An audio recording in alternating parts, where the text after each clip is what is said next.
In this video, we will see how to assign different types of shifts to an employee. Select the employee and the day for the shift you want to assign.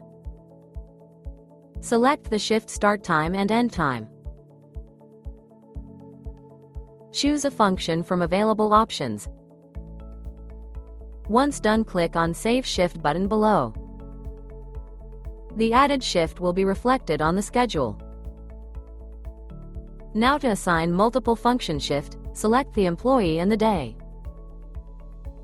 Select the shift start time and end time. Toggle the multiple functions option. Select the first function's end time and pick a function. Now for next timings, select another function. Once done, click on Save Shift button below.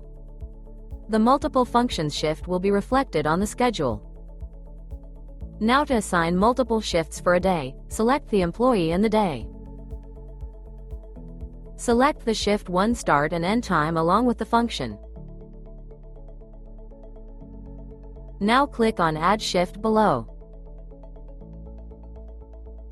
Select the shift 2 start and end time along with the function.